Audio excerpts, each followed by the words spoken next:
So, Karan, who are you wearing? How dare you ask me that? Well, today we're talking about movies that shaped our sense of style.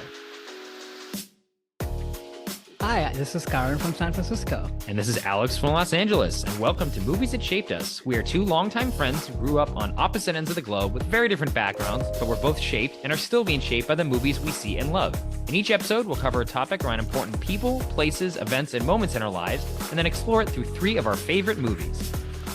Yeah, so style, it's a kind of a big deal episode, at least for me, because Mm-hmm. I wouldn't call myself a super vain person, but style to me is obviously what one wears. But to me, I think a lot of it has to do with the energy you carry and the energy you project. So when I was thinking about this list, a part of it was those aspects, and the other part of it was what are the most influential movies and periods of movies, the periods in which those movies are really based in, that have influenced my sense of style, which is what I wear, but also what I'm typically attracted to in terms of, home decor or living and furnishing, all of that stuff. Mm-hmm. And some of this is also aspirational, if I should put that out there. It's not like I am, a walking, talking representation of the style of any of these movies Uh-huh.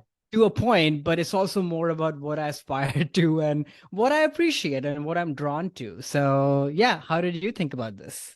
Yeah, I mean, I definitely want to caveat too that I don't think I have much style. I mean, everyone has their own version of it, I guess, but I don't consider myself like a clothes horse or like a stylish person or someone who necessarily uses their, clothes and outward appearance to reflect who I am. But I think what I was doing when I was looking at putting together this list, I was thinking about the movies that made me realize why style is important, recognize Mm, that, oh yeah, some people do have a very specific sense of style. What is that? And then also at a deeper level, I do think style can, in the outward, on your outside, reflect who you are on the inside. for Because sure. you can't change your physical appearance. That's just what you look like. You were born that way. But people and humans use You clothes. can, though, if Well, you okay, want. you that's true. You can, which maybe could be another episode. Yeah. But in general, most people don't do extremes in terms of changing their bodies. But you can use your clothes to reflect who you are. And Hmm. there were some movies and especially actors and actresses that really, in my mind, I think of people who had style and people who use that style in a certain way. So I Yeah. then thought back to these are then the movies that helped me realize that style was really a thing and not just, something that I might have brushed off as sort of silly or unimportant before. Because like you said, I think it is a really important thing of how you carry yourself and what you're wearing Yeah. and how people No, view you, before, especially before they know who you are, right? definitely. I mean, first looks, first impressions matter, and a big part of that is what you're wearing. But like I said, what energy you project, and those Mm-hmm. things are interlinked. And I also like what you said about, for me too, there's certain actors and actresses, and since it's film, the way they were projected on screen, like those images and those personas are kind of, you know, emboldened in my mind when I Mm-hmm. think about style. And I mean, I could at least literally make a list of most influential movie stars, and that list might match this list Mm. because I often think of movie stars as their personas, the style and the energy that they project on and off screen. So, Mm-hmm. yeah, Yeah, no, definitely that's a component of a movie star. Maybe that's an episode we'll do in the future. I think that'd be a yeah, cool concept to maybe. do. Yeah. All right. So, what is your number three?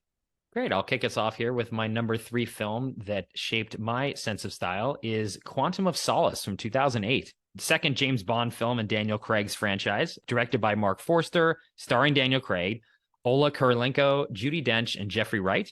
And the IMDb plot summary, James Bond descends into mystery as he tries to stop a mysterious organization from eliminating a country's most valuable resource.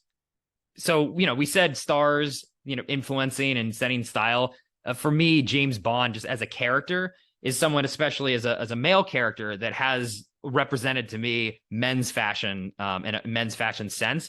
But it really, even before this film, I sort of associated Bond with that. But I didn't really think about it too much until this particular movie came out. I thought this to me was Bond being stylish and fashion forward for the very first time. Yeah. So what are your thoughts on this film? Had you seen it before the podcast? And maybe your thoughts on Yeah. Bond? Because I don't think we've covered a Bond film before, actually. So maybe you can give No. a bit of a Bond, your Bond take, and then your take on this film. Yeah, had seen this movie before for sure. And I agree with you. I think Bond is quintessential when it comes to style. Like every era of Bond actually means different things to different people when it Hmm. comes to style. And for me personally, Daniel Craig and Sean Connery are definitely at the top of the hill when it Hmm. comes to style. So totally agree with that. Yeah, I was very surprised to see this movie on your list because, Hmm. this is not a hot take. Like, this is the weakest film in my mind of the Daniel Craig series. And watching it again, I sort of went in with an open mind that, oh, maybe I would like it. And I was like, oh, this is still kind of a mess. But Hmm. of course, there are elements in it that work. It's just, too many elements in it. And it's well known the production history of this movie Hmm. and kind Writer of, strike. Yeah. yeah, exactly what led to it all. That said, I mean, it's still a Bond film. It's a good time, and Daniel Craig is amazing. He is my favorite Bond. So Yeah. He's my favorite Bond too. I'm a big Bond fan, and maybe we'll talk about more Bond films in in the future on future yeah. episodes.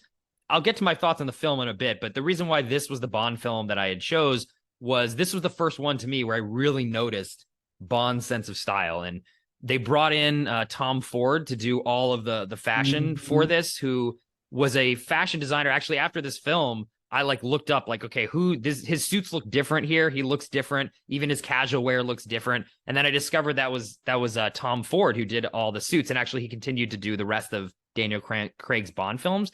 And that actually got me into knowing who this designer was. And he's now one of my favorite male fashion designers, actually. He makes some good movies too. But as a designer, this movie, it really stood out to me. I mean, Bond had always had expensive tastes, and Brioni did the suits for Brosnan, but they weren't really noticeable. And I think it was because of they made fun of at the time actually for the tiny suits that Daniel Craig would wear was a big thing they were trying to kind of mock this film for, or in the rest of his films. But I think the look is really great, and it really popped for me. And the other thing too that this movie really stood out in terms of the fashion was not only Bond being in the suit and the high, the tuxedo. There's a great scene where he goes to an opera and he's in his little tuxedo looking great.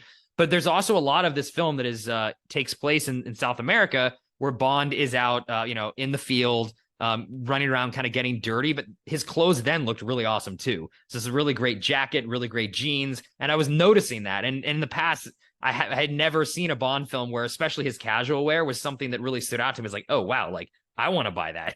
Like I'd look, maybe I'd look good in that. I mean, it wouldn't look as good as Daniel Craig, but like, oh, I kind of want to buy this. And you could go out there. I mean, these outfits and these suits and these Tom Ford stuff wasn't like, thousands of dollars. I mean, they're a little expensive, but they were within reach of a layman basically. So I Mhm. think that is why, because you could buy the look.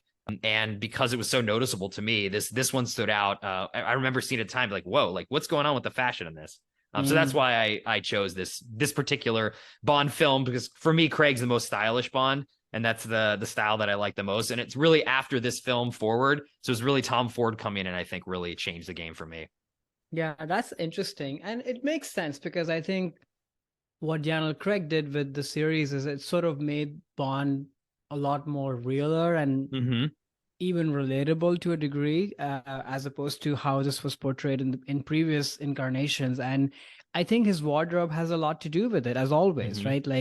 Like you're saying, when he's in these fights in the desert, in the heat, getting Mm-hmm. all dirty and still looking cool, it's all very intentional. And it sort of mirrors how he is portraying Bond. He's not just your stylish tuxedo wearing person drinking martinis, but he can do it all. He can be Right. with the real people. He can get dirty in the heat, all of that. So, yeah, and there is something relatable to that, and in a cool way. Yeah, I mean aspirational. Man, I don't Yeah, relate to Bond. I wish I could be Daniel Craig's Bond. I know. But yeah, aspirational. But that is really what to me like makes this film. I think of Bond fashion. This is the one that comes to mind because it really also made me think of who the designers were behind the Bond outfits, which is something I had never thought of before this film. About the film. Yes, it is the common thought on it is it's the weakest of the Craig Bonds. I actually didn't really like it too much when I first saw it. And for me, it's really, really grown in terms of how much I love and appreciate this film. I think the key to unlocking what this film can do is watching it directly after you finish Casino Royale. I think the positive and the negative, which is the previous film in the first Craig Bond, I think the positive and negative with this film is without that movie, this movie is, you can't really follow what's going on. You don't understand the motivation behind Bond. This entire film is Bond, like it says in the title, trying to find just a little bit of solace in getting his heart broken and betrayed by Vesper Lynd at the end of Casino Royale. This whole movie is about him coming to terms with that and then dealing with vengeance and revenge with the Bond girl in this film, and how, you know, Craig realizes that vengeance isn't going to give him anything. It isn't going to give him that solace. And it's actually forgiveness at the end when he meets the boyfriend who basically tricked Vesper into betraying Bond, and he realizes if I killed him, that would be vengeance, and instead that forgiveness of this, not only him but also of Vesper as well, is what kind of lets him move on from his pain, which I always thought was really powerful. I also think the set pieces are great. I mean, Forster really came in with a very specific thing in mind of trying to set because he felt that Bond was an elemental force. So each one of the major set pieces is one element. There's a water set piece, a land set piece, and an air set piece, because he thought Bond kind of fits into those elemental forces. And I think all those three action set pieces are great. Even if the story around it is, you know, not as intriguing, especially as Casino Royale, which is my favorite Bond film, but it still really holds up for me, especially as you think of it as like the fourth act to Casino Royale. I think that's interesting. I see that. I think for me, the issues are just how like choppy the movie feels. Like at times it feels like a very handheld kind of, you know, boost to the ground kind of movie, but then it at the same at the same time it sort of switches into something a lot bigger. And I don't know, I found that quite jarring. And then I think the Bond girl is quite weak as an actress. I think that and so much of this kind of revolves around her. But yeah, maybe I should watch it in continuation, and I think that might have a more of a emotional resonance, which I also felt lacking. But yeah, I just was confused by just the way I was when the first time I watched it as to what movie am I watching? Right. Yeah, I mean, that's what most people, you know, you hold the common opinion, so I'm not going to say that that's not what most people view this film. And I definitely can see that. You know, I also appreciate and this is the shortest Bond film, and I appreciate how brisk it is and how fast it just keeps moving. And, you know, maybe that's to its fault sometimes that there's not a lot of those quiet moments when they happen, especially between Bond and the Bond girl, where they both are carrying with them this pain that they're trying to solve in kind of the same ways in the beginning. Like I said, I just find is really powerful as I'm just seeing Bond's character arc through all of the Craig films, but the continuation from Casino Royale, I think being in that headspace and remembering where he was really helps with the film. But and one day I do hope to own some piece of clothing from this movie. That's an aspiration for me. I love the jacket that he wears in the sand at the end. Yeah. But I don't know how good I would look at it. That's the thing. Like, I'm not going to look like Daniel Craig ever put that on, but you know, that's the power of Bond, right? It's you wish you could look that good. So yeah, or you try it out, and if it doesn't work, you get something else. There you go. There you go. So speaking of something else, what is your film number 3 that shaped your sense of style? All right. So my number 3 that shaped my sense of style is a movie called Les Samouraï from 1967, directed by Jean-Pierre Melville, starring Alain Delon, François Perrier, and Nathalie Delon. I didn't realize until recently, is Nathalie Delon related to Alain Delon? Probably. I should look that up. Maybe. And I just in the movie. Yeah, maybe. And I just want to say I'm impressed with your French pronunciations. I would have tripped up all over that. So great job. Thanks. Okay, quick log line from IMDb. After professional hitman Jeff Costello is seen by witnesses, his efforts to provide himself an alibi drive him further into a corner. So this is sort of like a neo-noir kind of film. It's a French film. It's really entirely revolves around Alain Delon's character, who is a hitman, like I said, and everything is sort of all around him. The police is trying to corner him, and he's trying to get out of this mess that he's in. But the plot aside, I think the big showpiece, set piece of the movie really is Alain Delon, I think. And in his iciness, in his quietness, it's a very quiet movie. And it's one of those movies that sort of sneaks up on you as you watch it. But I'm curious if you'd watched this movie before. Yeah, I'd seen it after college. I did a big dive. I think I might have mentioned this in a previous podcast into French films, and this was Right. one of the ones that came up then. I hadn't seen it since then, so it's been quite some time. But I liked it at the time, and I liked it a lot on this rewatch as well. It's definitely a very striking and unique film that really sets a template for these lone killer Yeah. hitman movies. There's so much in this, and I'm like, oh, wow. I appreciated actually that a lot more now on this watch. Of like, oh wow, they really set the thing of the killer, or not the killer, the hitman's got a pet, and then he lives Right. alone, and everything's really stark. He doesn't really say a lot. Like this movie really started a lot of those things. Yeah. No, totally.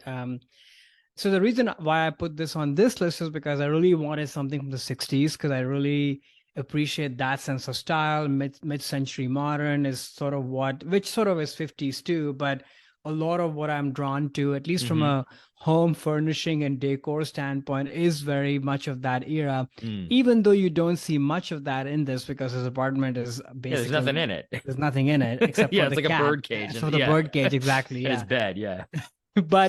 But I think there is something about his steely resolve and the suits, the one suit he wears, the trench coat and the hat that he wears. It's almost like a uniform, but of course he looks amazing. But there's something about the hard lines and the sleekness of it and how much of a uniform it feels. I think that to me is Mm-hmm. very appealing from a style standpoint, because not many people will be able to carry that and look as good as he does, for sure. Right. But there's something internal about how comfortable and confident he is that this is the uniform. Like, this is not Bond or any of the other people that we will talk about on this podcast who've dressed themselves up for this. Like, it's almost his skin, and that's how confident he is in this uniform that he Mm-hmm. wears. So I think that's something that's always appealed to me. I'd seen this actually during the pandemic for the first time and was sort of blown away by it. Mm. Maybe there's something about me watching this movie in total isolation that Yeah. perhaps did a number, but Yeah. it stayed with me, and I was very happy to revisit it this time for the podcast as well. Yeah, yeah, no, it's I think I could definitely see, because this film's so much about loneliness and Yeah, isolation, how it would have really landed in a certain way in the during the pandemic. And I definitely agree with you about the uniform piece. I think that's again where he isn't he has to embody this life of a hitman. And does yeah. it sort of looks like he has no life other than that. That is his identity, or at least all that we know in Mhm. this film. And the clothes and that awesome trench coat and that cool hat that he wears is how he transforms into this version of himself that can now go out there and kill for hire. Yeah, So when he's in his apartment alone, sort of waiting for the next job to come in, he's just sort of lying there in the bed. It doesn't have the trench coat on, doesn't have the hat on, and maybe he needs to kind of put those things on as a uniform, like you said, to then go out there and kill yeah, and do what he has to do. yeah, yeah. And obviously not to endorse or draw the parallel that just, you're cool because you're killing. Of course not. That's not the message I want to send, or that's not the message I'm taking from this. But yeah, I think the other reason, as you listen to the rest of my list, Mm-hmm. I wanted a character who is darker. Because Mm-hmm. I think in my mind, I always associate fashion or style and coolness with people who are extroverted, who are fun to be around, or Mm. they're intelligent, or they're going out there and doing something cool with their lives. And I wanted a little bit of a contrast to that Mm. perception. This is a very internal, darker person. But those people can also be cool in their own way. There's something mysterious about them, I think. And maybe I don't know what that says about me, but I am drawn to that. Somebody who is a little bit darker and mysterious. I'm not that way, for sure. So there's something appealing about that, I think. Yeah, hitmen can be really cool. I mean, there's countless cool hitmen in movies. Yeah. And then definitely a big influence. John Woo was heavily influenced by this film for most of his filmography. And there's a movie of his, my favorite movie of his, The Killer, is about also a hitman. Chow Yeah. Yun-fat, one of the coolest actors ever, sort of playing the kind of the main lead role, like in this film. And you do think it's cool. Like, they're cool, but obviously they do things that you don't condone. No. But there's something about that, and that is a lot of style, and is a lot about how they dress in these movies. And maybe this film was the genesis of that too. I don't know. of like a stylish hitman. For that, maybe they were more sort of like downtrodden, sort of dirty gangster types, instead of like this very cool, slick, fashionable, stylish guy who goes around and kills people. Yeah, it's I don't possible. know. Maybe this was the genesis. I don't. I just know that John Woo in particular was really heavily influenced by this film. It's one of his favorites. I did not know that, but that makes sense. The last thing I'd mention is the only bit of sort of outside apartment space that you see other than sort of cityscapes and such is this really cool jazz club where he goes, where one of the women who's sort of embroiled in the whole plot is a piano player and a jazz singer. And that bar just looks so cool. So cool. Yeah. So cool. And that and also the piano singer's apartment, like those are prime modern, mid-century modern 60s cool places, but they're also understated. Like this is not the Pink Panther movies where everything is loud and pink. I love those too, but there's something very understated cool. And you could almost argue that that setup could be from any time. It looks sort of timeless. No, definitely. Yeah. Especially her apartment when he goes back to the singer's apartment and you see that and you're like, whoa, like it looks real, as in like it looks organic, like she could live there, but maybe that's just because they're in France and French people are more stylish or something. Because it is like almost unbelievable how cool that place looks. But you just sort of like, oh, okay, that makes sense. Like this cool nightclub singer has a very cool, fashionable and stylish apartment. Yeah. And it's intentional to his life, right? Like look at his life, which is internal and isolated and whatever he's doing, living alone with a bird. So I think that's the only pop of color we see really in the entire movie is her apartment. Right. That's she has more life at least than he does for sure. Yeah. Right. Yeah. All right. So this was Les Samouraï, my number 3. What is your number 2? My number 2 is The Matrix from 1999. Also a movie that trench coat to trench coat. I was going to say a lot of trench coats in this one too, though instead of gray, they're black. This is co-directed and co-written by Lana and Lily Wachowski, starring Keanu Reeves, Lawrence Fishburne, Carrie-Anne Moss, and Hugo Weaving. The IMDb plot summary for folks who don't know what The Matrix is: when a beautiful stranger leads computer hacker Neo to a forbidding underworld, he discovers the shocking truth. The life he knows is the elaborate deception of an evil cyber intelligence. This movie, and why I put this on my list for several reasons, but the first one is that I saw this movie when it came out. Not opening weekend, actually, it was 3 weeks later. I thought it kind of wrote it off, honestly, through the trailers, and when it started to become a phenomenon and when to go to see it.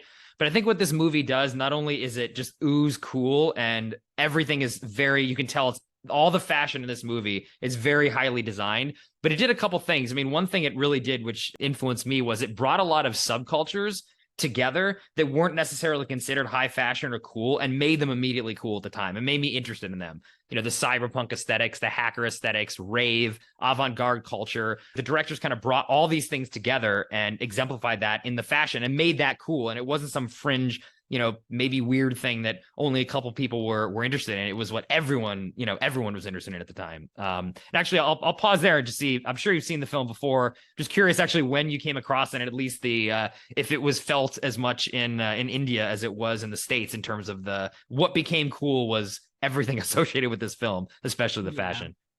Pretty much, like you said. I don't think I watched this in the theater, but I was in a college dorm at that time, and I had this memory that you could walk down the hallways of the dorm and every single computer in every single room had some scene of The Matrix playing at all times. Yeah. It was sort of unanimous. Like if you went to a friend's room to have a conversation, you had to watch a couple of scenes of The Matrix, So it was so synonymous to our lives. If you hadn't put this on the list, I probably would have, because it was defining just of the age we were in. And like you said, like it did something groundbreaking, and it's of course the clothes, the black and the fitted clothing and the leather, but it's about the attitude, and it's all these people, like you said, who are fringe or sort of not in the mainstream, but they get a chance to actually kick butt.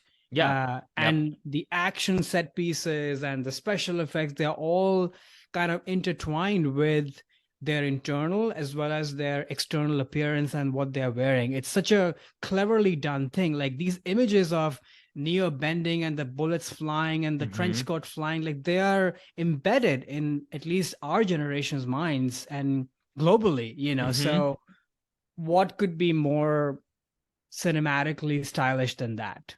Oh, definitely, definitely. Yeah. And the other subculture that I felt this film really exemplified is also like that nerd culture, which Yeah, it's hard to imagine this now where I do feel like nerds, for better or worse, have taken over the world and taken over culture. But back right. then, I'll self-admit to being a nerd, especially growing up. Like we weren't given that kind of respect, and we weren't the cool people in the movie. It was like, oh, there's the weird hacker in the corner. Here, the hackers are the stars of the film, and not only that, they look really awesome, and then they Yeah. set all these fashion trends moving forward. I mean, I started wearing more black after this movie. I had the small, like little sunglasses that everyone had, like look like the Neo sunglasses. That fashion trend, I jumped on that too. And it's like, oh, computers and hackers and all this kind of internet culture is now become cool through this film, which definitely, and a lot of that had to do again with the fashion, groundbreaking at the time. And again, I related to that as a nerd and actually took some fashion cues. Not letting like skin tight leather or anything like that. I'll want to caveat that, or long trench coats. But just wearing the black and having the small Yeah. sunglasses, I definitely looked up to these guys as style icons for sure. There are many of you all around me. And this is probably why this is not on my list, because not that I was cool, but I was not part of the nerd culture per se. Mm-hmm. So, I mean, of course, the coolness of this movie was undeniable, but it wasn't personal. But Mm. I could see how this was transforming people all around me. And it was pretty sort of night and day. So yeah. Yeah, I mean, one thing too, that the theme wise, that I think this movie, I especially because I knew this would be on the list for me just because of how it affected my kind of personal, what I thought was fashionable, and Yeah. also like connected with me a bit on a personal level. Was paying a lot more attention to the fashion and things in this viewing of this movie. It really kind of struck me. This movie, we could talk about this probably for almost every episode in terms of the amount of themes that this movie covers and the things this movie does. But one of the things that I think the movie is a lot about is expressing your inner self. The movie takes place. There's the real world where everyone sort of dresses sort of post-apocalyptic, kind of dirty sweatshirts and jeans. Basically, they don't look very good. But they go into the Matrix, and you can choose how you look in the Matrix, much like picking an avatar in a video game. So each of these characters could design their own clothes. They could design their own hair. They could design their own look when they're going to the Matrix, and that is like their own expression of who their true self is. Mhm. Which maybe society would like frown upon or look down upon, or you couldn't, you wanted to conform. So, that's how you look in the post-apocalyptic real world. But in the Matrix, you're free to be more of yourself. And that is expressed through clothes. I think that is one of the things that fashion, like I was saying at the beginning of this episode, really can do. And there's one scene that is I mean, this movie is so visual, but there's one sequence that really stood out to me when I was looking at it through the fashion lens. Is there's a scene where they're in the real world, and to go into the Matrix, they have to all connect into a chair and stick like a cable in their backs, and then enter through a phone ringing. And there's this incredible camera move where it's circling around all of the cast who are lying down in their chairs in the real world about to go into the Matrix, and they all look really crappy and in their real world kind of gray garb. And then the camera's cutting back and forth between the camera circling them in their chairs and the camera circling a phone that's ringing in the Matrix world. And then the camera swings around, and all of a sudden you see the entire cast in their cool Matrix garb in a pose like it's a cover of Vanity Fair, just like standing there looking so badass, as like Morpheus goes up and picks up the phone and like, we're in. And like that whole thing of like they've transformed themselves from a gritty real world onto like a magazine cover was just like, oh, that's definitely like a lot of what this movie's about. Is expressing yourself through clothes. I thought that was just so brilliant, and Yeah. so cool. I mean, it's funny actually too. And when I was rewatching this, kind of like googling around for some of the outfits, just like, oh, I wonder, what the how, if you can buy these and things. Realizing that this trend, I mean, I think as '90s are back, the Matrix look is back. People are wearing black coats, small sunglasses, chunky shoes. Like if you look at any of the young kids, or like, there are photos of like Julia Fox and Bella Hadid walking around like in Matrix looks. And it was like 2019, 2018, I think there was a fashion show all like that looked exactly like right out of the Matrix. So like even the style was associated with the 90s is now coming back, but it's the Matrix means 90s, or at least late 90s, which is pretty That's cool that amazing. this movie still has that much of an impact on the fashion world. Look at you being a fashionista with Bella Yeah. Hadid and all the people. I love You got to know what the kids are doing out there, you know. it. But yeah, this movie. I mean, I know we didn't talk about the film much, but I'll just say, classic, still holds up, just absolutely fantastic, amazing effects, amazing story, action. Keanu Reeves, incredible performance, and just covers a lot of different things. But we'll take the fashion one for our podcast. Yeah, I agree. I was gonna say two more things. I kind of went in to watch this movie a little bit with some skepticism, because Mm-hmm. this movie, like I was saying, was just so overplayed in my Mm-hmm. mind. And since my college days, undergrad days, I have not revisited this movie because I just was like, I'm done with this. Mm-hmm. And I was like, oh my gosh, I don't know if I want to go back to this. And I was sucked into it right away, like how Mm-hmm. interesting the storytelling is and the way it's put together. So I was pleasantly surprised to rewatch it. And then number two, not that he didn't stand out for me earlier, but Lawrence Fishburne is the actual cool cat of the movie. I mean, He's so Neo, good of in this. course, is Neo, but Yeah. what he does is such an amazing performance. I wish he was recognized more for a role like this. If this movie came out now, he probably would be. Mm-hmm. Back Mm-hmm. in the day, such a performance just wasn't. But he's just so great and he's cool, but it's a very layered performance because Mm-hmm. he has to kind of show that he knows what's going on, but yet be this mentor, but yet Mm-hmm. be real, but also unreal. It's a very complex performance. So I thought he was great. Yeah, he's fantastic, and it's interesting. Like at the time when it came out, I liked the movie, but very quickly I sort of kind of became, I don't know, jaded with it being kind of a bit overplayed. I didn't Yeah. really like the sequels. I still don't think they're very good. And it's really only the more I've seen it since it initially came out, the more I can really just realize that, yeah, this is an instant classic and definitely Mhm. one of the best 90s movies, one of the most 90s movies. It's something that really stands the test of time. Forget about all the other ones that they made, which aren't really very good. Yeah. But this movie just is so fantastic. Great score too. I mean, that's the Yes. other thing. Like all of the coolness of the clothes and the shots and the special effects, the music is an integral part of that. I mean, I remembered so much of the music the moment the movie started playing. I was like, oh my gosh, I do remember the soundtrack so clearly.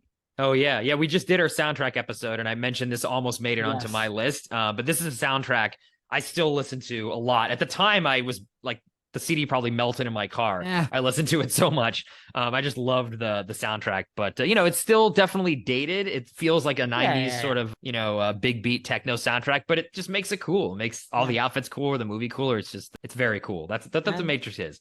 That apparently it's the cool. kids are doing it too. So And the kids are still must doing it. be It's cool. exactly. It's back, guys. The Matrix is back.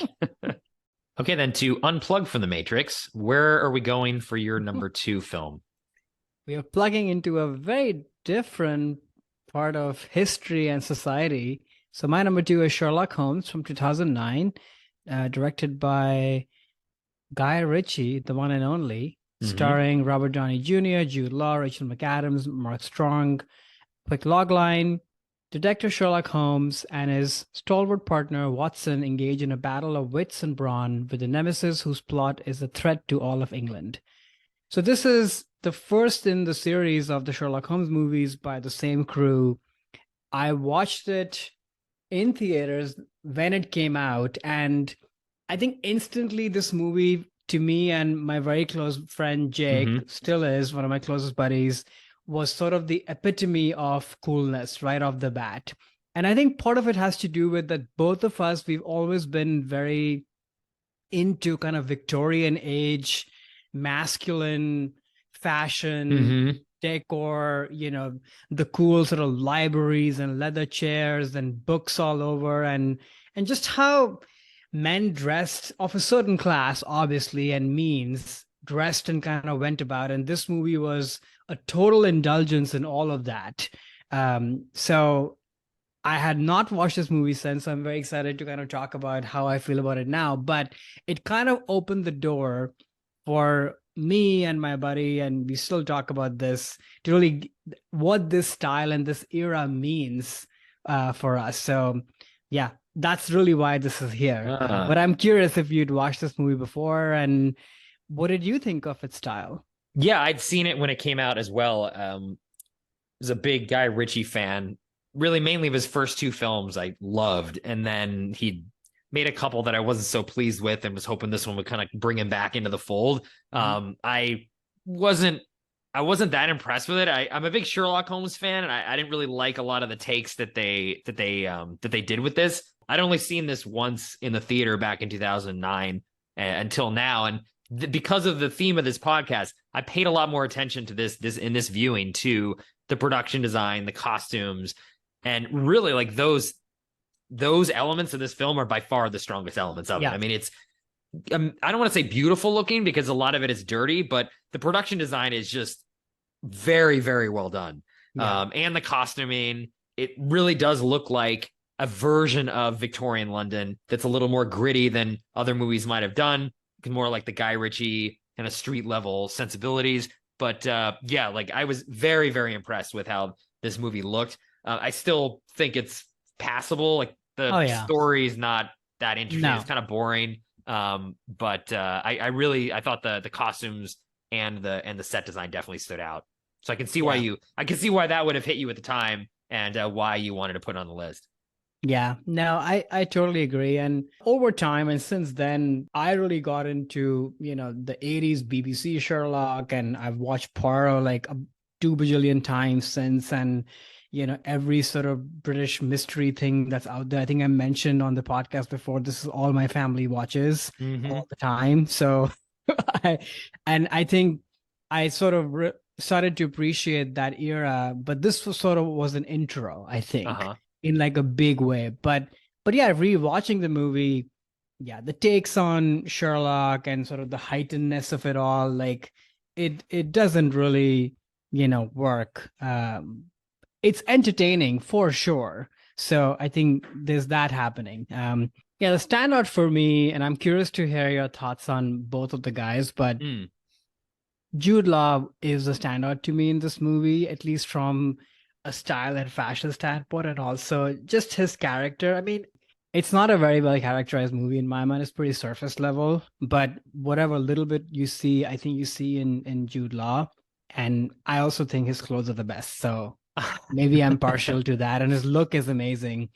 I mean, Robert Downey Jr., I like him a lot as a persona, but I feel like it's once again an audition tape for Iron Man. It's the same persona, I think. He looks very good with, a slight British accent, but a non-British Sherlock Holmes. I don't know if that would fly today, or why it really necessarily did back then, but it's interesting. Like on paper, I think a lot of the things that they're trying to do with this are fresh and different. I think for me, the Watson was, other than just being a little younger than Watsons are typically in other versions of Holmes, wasn't anything new or different I felt about the character. I thought that what they were doing with Sherlock and what Downey Jr. was doing is definitely like turning up more of the quirkiness than the regular Sherlock Holmes was more of a, like, he was definitely odd. He was an odd guy, but he wasn't so like quirky like a Doctor Who or something like that. And I think that is definitely what Downey Jr. is bringing into this. And I think the conceit that they have of, well, let's make him into an action star by, well, if he can deduce everything, he could deduce in a fight scene. Again, on paper, I'm like, okay, that's interesting. That's something different. We haven't seen that in a Holmes adaptation before, but it just wears kind of thin, and I sort of lose interest. So I think Watson looks great. Like, Jude Law looks fantastic in the movie, but in terms of what he's bringing to the Watson character, I think Robert Downey Jr. is actually bringing something different to Holmes. Whether it works or not, debatable. At the very least, it's different. It's different, right? And that's the thing that even at the time I gave acknowledgement to Guy Ritchie, just creatively, about what they were trying to do. A little bit of a different, more action-oriented take on Holmes, which hadn't really been done before. And, I appreciate the swing at it, even though for me it just ends up being kind of one note, boring, and the actual plot and the mystery just aren't interesting enough, especially for a Holmes story, which is supposed to be what's pulling you in. They try to think that the action would do that, and it was fine, but it wasn't anything that amazing. I totally agree. And like I was saying, as I watch more of these classic mystery shows, like, for me, so much of the joy is the quietness of these shows. Like, they're quite gentle, they're in sleepy, small, beautiful, picturesque, English villages and towns, and things move slowly, and then something really sinister or bad happens, which is part of the story. So yeah, to your point, on paper, the action orientedness sounds like a cool idea, but it actually doesn't really work. I will say the score is pretty amazing. And I Oh, thought that yes. even back then, and it used to be on my rotation of scores. I mean, it's Hans Zimmer, so of course. So I think that still held up for me, that it propels the movie and adds some energy to it, but yet has its roots in that period, which I thought is pretty cool. Yeah, that's a good shout out actually. And I, at the time, who I'm a big Hans Zimmer fan, and even back Yeah. then he was one of my favorite composers. And I don't remember really liking the score when I first saw the movie in 2009. And since then, he's done a lot of live shows. Unfortunately, I haven't got a chance to see them, but I have some recordings of those performances, and they do play the home score. And in listening to that, I've gotten more into liking that score and thinking it's kind of cool. And then going back and watching the movie with the score in the film, I definitely appreciate it and really like the score a lot. It stands out, and I think is one of his better like sort of I guess Holmes is a franchise, but non-franchise work, like outside of Batman and outside of Nolan. I think it's some of the strongest things Hans Zimmer's done in the last 20 years. So that's a good shout out. I should have mentioned that myself too. No, that was pretty great. And then I thought Rachel McAdams, again, she doesn't have much to do, but she's great. I was so happy to see her. I'm always happy to see her. She's so great. So I agree. That was a fun surprise. I'd forgotten that she was in this movie. Yeah. She does it. She does do a really good job in this as well. Have you seen the sequel to this film? I maybe, but I don't remember anything. All I remember is that it wasn't very good. So I don't think I finished it. I recently watched it for the first time in like the last year, and it just is not. It's very passable, forgettable. In comparison, this movie I think has a lot more energy and is more interesting. Yeah. Which is sad, because I think this is how Guy Ritchie is now in my mind.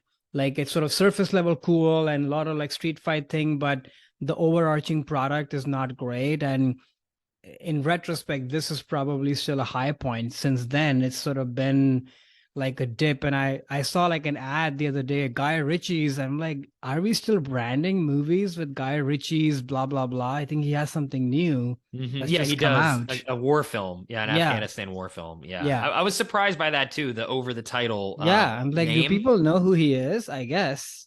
Yeah, it's I have not seen that film, but I'll shout out The Gentleman from a couple years ago and actually The Man from U.N.C.L.E. If you haven't seen those two films, those are very good ways to apply the Guy Ritchie formula to a big budget film. And I think he was trying that for a while, even with this film to less success. I mean, nothing can hold a candle to Lock, Stock, and Two Smoking Barrels or Snatch. I think he works better at that level. But I will shout out, if folks haven't seen Man from U.N.C.L.E. or The Gentleman, I would definitely give those a try. They're very fun movies. I think actually stronger than this one. Oh wow, yeah, Man from U.N.C.L.E. I do want to watch, because it'll definitely play to my 60s. Oh yeah, there's a lot of sensibilities, a lot of great style bits in that too. And Armie Hammer and Cavill are fantastic in it. Right. Yeah. All right. So that was Sherlock Holmes, my number 2. What is your next? So mine is my number 1. So my number 1 film that shaped my sense of style is Charade from 1963. This is a film directed by Stanley Donen, starring Cary Grant and Aubrey Hepburn, which are the reasons why I put this on my list at number 1. Also starring Walter Matthau and James Coburn. The IMDb plot summary: romance and suspense ensue in Paris as a woman is pursued by several men who want a fortune her murdered husband had stolen. Whom can she trust? I like how there's a little question in that summary. That's kind of fun. But for me, when first thinking about this episode, for me, the stars and movie stars, some of them just stand for fashion, both on and off the screen. And the number 1 and number 2 for me are Audrey Hepburn and Cary Grant, probably in that order, in terms of movie stars that had a very unique sense of style that carried through every single one of their films and also into their real life personas. And having them both be in the same movie together, this is the only movie that they had made together, was that I had to put this film on the list for me. So have you seen this film, and what are your Audrey and Cary Grant hot takes? Oh yeah, I mean, no hot take other than they're just style icons and royalty. Special, I mean, both of them in their own right. And I almost had a Cary Grant movie, because nobody wears a suit like he does. Nobody has like an effortlessness too. we'll get to somebody who comes close in my number one pick, but Mm-hmm. he's sort of untouched in that regard. And then Audrey obviously is Audrey Hepburn.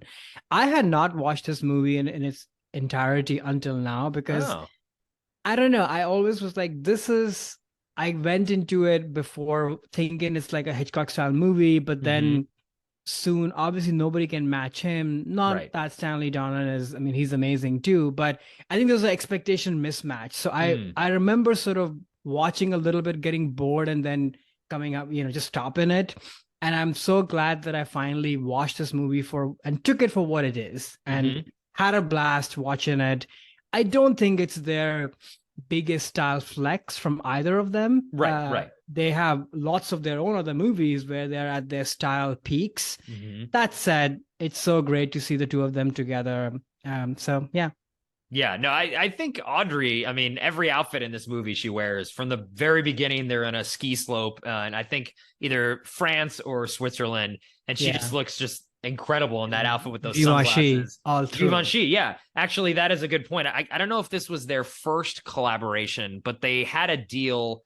They partnered together where he would do all of her style both on and off screen. Even though Edith Head gets credit for this film in terms of costumes, but there's a lot of controversy over who actually worked on and designed the Oh costumes. yeah. But They yeah, started working years this back. is before this Even, film. Okay. Yeah, Sabrina was maybe one of the earlier ones, and even Mm. there, Edith had got the credit, even though Givenchy designed everything. Yeah, and him and Audrey together, just Yeah. the most amazing stuff. I mean, every time she appears in this movie, she's in kind of a different outfit and looking really great. Even there's a scene in the film, as they mentioned, her husband dies, and she's trying to, basically stop these other folks who trying to get some money from his estate. And she goes to his funeral and she looks incredible. And it's like this veil that you can sort of see through it. It's like she could be stepping out onto a catwalk just instead of going to a funeral. It's just amazing. So I think her outfits in this,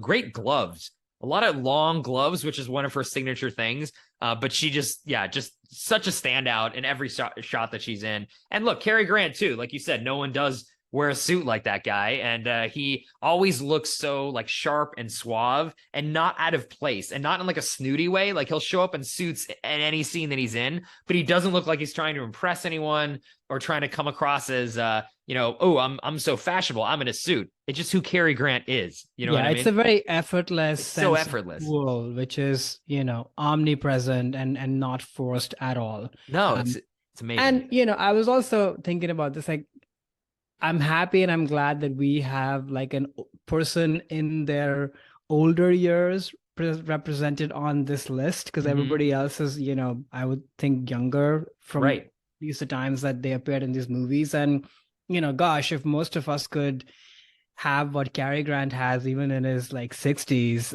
that would be amazing. He looks great. I mean, the 30-year age difference between the two of them, or howsoever much it is, it's a pretty big age difference between the two of them, is definitely a bit stark. But I guess Audrey has done that throughout her entire career. True. So at least it's not 20-year-old Audrey opposite Fred Astaire. Right. And this was the reason why they had never done a movie before this, because Cary Grant was is insistent on no age gaps between him and his romantic leads in movies. He feels it's uncomfortable and doesn't want to do it. And this film was the first time and only time they ever were together. And he actually made a point of changing the elements of the script when they cast Audrey to make it where she's going after him and he's not pursuing her romantically until she makes all the moves in the film. And he was very adamant that the script changed because he wanted to make sure he didn't come across as some old man going after like a 30-year-old or however old she was in this film. So classy guy all around, classy guy. Very classy guy. And I think it works. Like, I just see them as two icons of cinema and style in the same film. And I don't look at the age as much as I might if it's, Audrey and some random older man. Yeah. And I think Audrey, this is her gift. I think she makes those work somehow.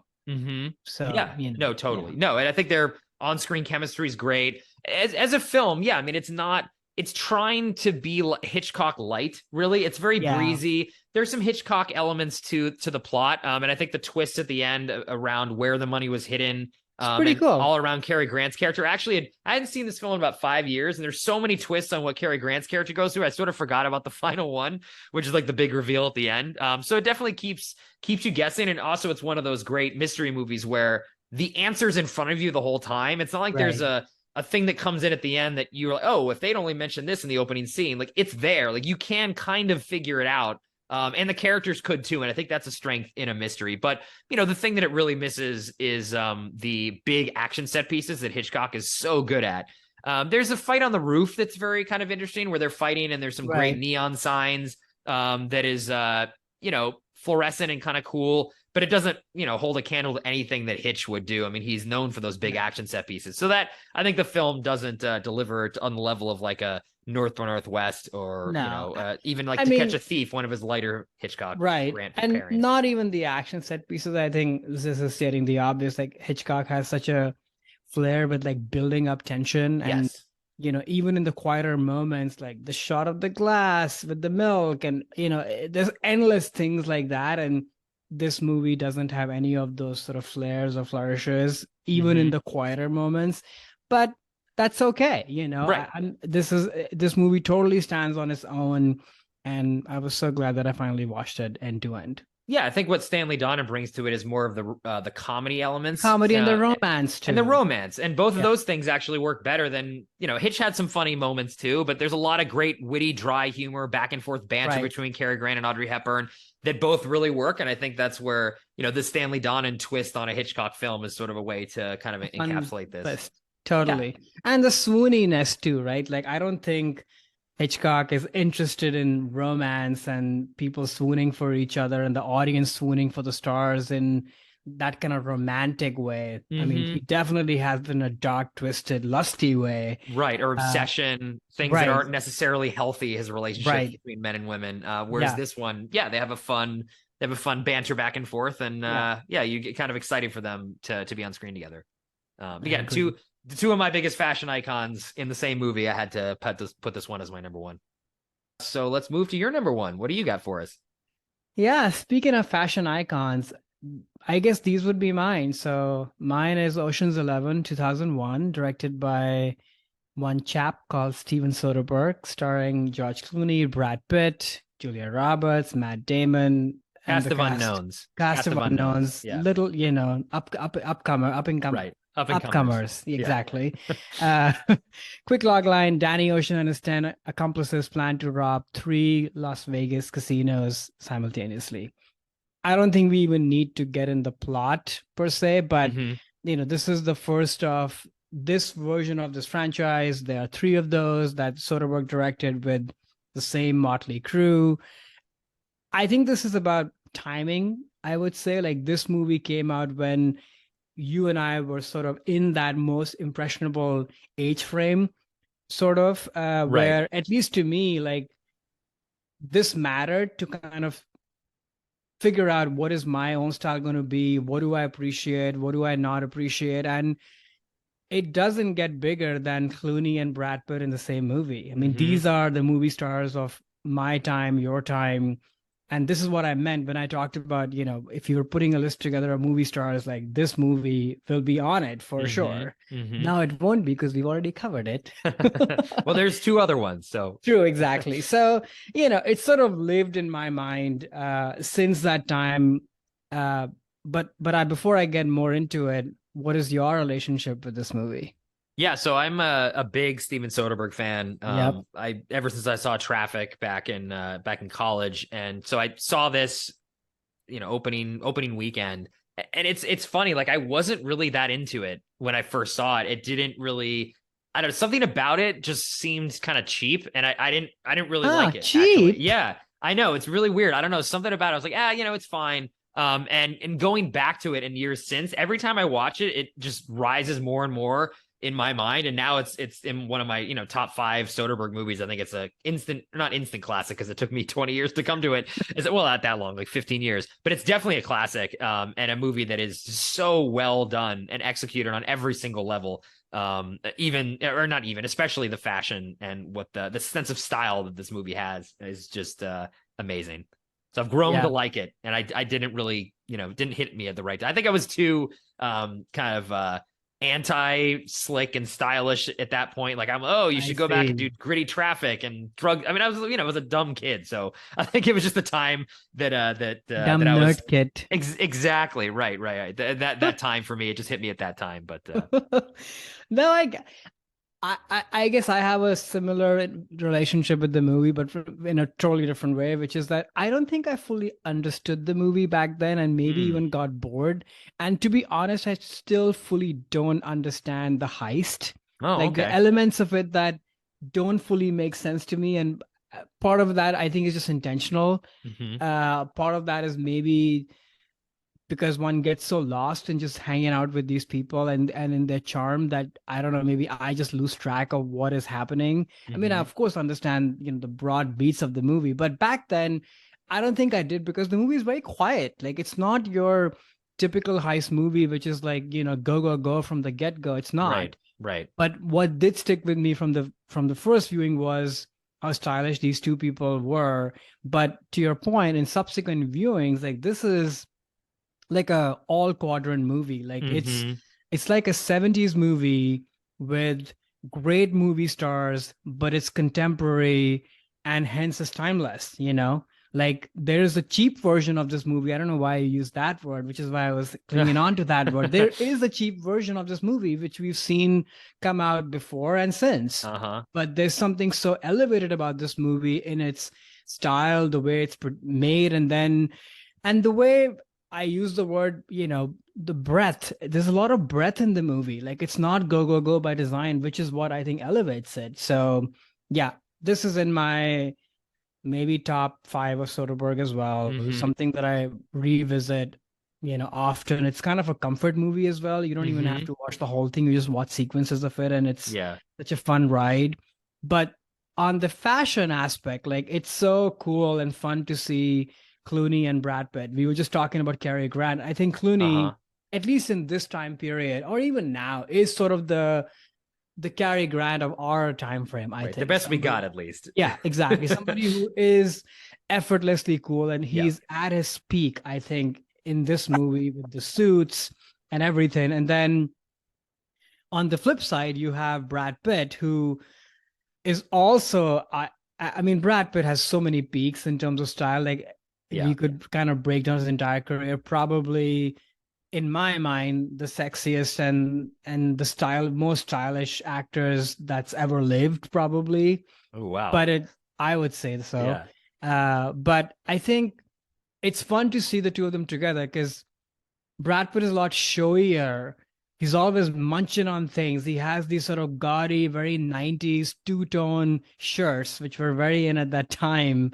Um, and it's fun to see him opposite Clooney, who's like Yeah. all buttoned up and such. So I think their chemistry is great. Their fashion sensibility paired against each other is great. Yeah, it's just a very cool movie from head to toe. No, definitely. Like I would notice that not contradiction, contrast between Clooney and Brad Pitt's fashion. It was definitely Clooney was the classic. He's on Yeah, classic suits, that classic cool. And Brad Pitt has the very stylish and of its time. Like you said, all it looked like, Regis Philbin and Who Wants to Be a Millionaire, shiny kind of yeah. suits, kind of bigger, But I boxier look that love was it. popular. No, it's which is incredibly dated. It seems very 2000 early 2000s, Yeah. but I think that's because he's the stylish, the more like the fashion forward one, and Clooney's just the classic style, and it's so fun to kind of Yeah. see that the contrast between the two. But yeah, they're definitely, and so many great performances in this movie. I mean, from the entire cast, I mean, Bernie Mac especially just stands out as just so funny and just using his talents so well. Yeah. But it's a Elliot great Gould. ensemble. Oh my god, Ellie Gould's fantastic. Yeah, it's a really good ensemble piece. That also, the setting of Vegas is really cool. Like Vegas is also a place that, I associate with you go to look good and be stylish and, Hmm. kind of dress up a little bit. So it has that aesthetic and sheen to it too. All the scenes they have in the second and third act in Las Vegas, which is really fun. Yeah. Um, and it was just funny too, just watching this and then the Matrix close to one another. They were both came out within 2 years of one another, and it was Yeah. a very dated thing at the time where EMTs had to be in everything. and they have to have a scene where they explain like what an EMT is. And both movies had that. I was like, oh, I remember back in that like 20 years ago, every movie had to have a thing where with a bomb that was like an EMT, and but there had to be a scene where they explained what that was, because at the time no one knew. I just thought it was really funny that like that was the era of EMTs and explaining EMTs. It's really funny. That's hilarious. Yeah. Also, we mentioned the scores in many of our picks. Yeah. This is also another great score. And back to Steven Soderbergh, like again, like there's nobody else that I can think of, at least in our times, who knows how to handle movie stars. Yep. It's just such a amazing gift to have movie stars sort of be themselves and kind of dial up their charm and their natural tendencies, but also perform. Like, because often when that happens, those projects look like vanity projects and they're boring, versus he gets to, like, all of them, even Julia Roberts, like everybody is sort of, you know, a version of who they are, but they are also performing at their A+ level, which is so cool, and very few people can do that. Definitely. And one other thing that really struck me watching this film that I think it would be very hard for listeners who didn't grow up seeing it at the time or came to it more recently, or just younger listeners, that the fact that all of these stars were in one movie together was a giant deal. Like, this was not done. You'd have a George Clooney movie, and, you know, Brad Pitt would have his own movie, and Damon would have his own movie, and Julia would have her own movie. They were all in the same movie together, in the way that, you know, the Avengers 10 years ago was a big deal, putting all those superheroes together. That is what this felt like at the time. Like, and nowadays this stuff happens all the time. Even in TV shows, you have the biggest stars in an ensemble cast, but it really was very unique and special. And I think it really does elevate the movie and make it even cooler that you have all these personalities in this film that you weren't used to seeing together, and how they work off one another and make space for one another, but not be a vanity project. And I think that is all due to Soderbergh. You know, and the actors too, obviously, but I think a lot of that has to do with Soderbergh and how he frames the shots and sets the camera, and it's just such a well-made film. And he is just so incredible. I love his eye. He's his own cinematographer too, like he, you know, under a pseudonym. I mean, and I just love the look of this film. So what were some movies that didn't make your list? So a couple, two other Cary Grant movies, both Hitchcock, North by Northwest, which you've already covered on this podcast, and To Catch a Thief. I actually had the Ocean's 11 as well, Clueless, and then Miami Vice. Yeah, that would have been a cool pick too. Oh man, I love that movie. What about you? What almost made it on your list? So a bunch of Bond films, but Goldfinger in particular, I almost put that in. You talked about Tom Ford. A Single Man with Colin Firth was something that I was really considering for that mid-century modern kind of look and feel. And then Daniel Craig, any of his Bond movies. So what are we talking about next, Alex, now that we are all styled up? Yeah, so we're all styled up and ready to head to the front, because we're going to war next episode. A little more serious topic again. So this will be the movies that shaped our view of war. Boom, bang. Which will be a big one, I think. Well, we hope you really enjoyed this discussion, and let us know what some of your top movies that shaped your definition of style might be. We are available on all podcast platforms, but also on YouTube, where you can find our reviews for each of the movies that we've covered. And as always, please rate and review us and subscribe us, because that really helps people find us. So thank you for all your support so far, and keep doing it. And as always, the house wins.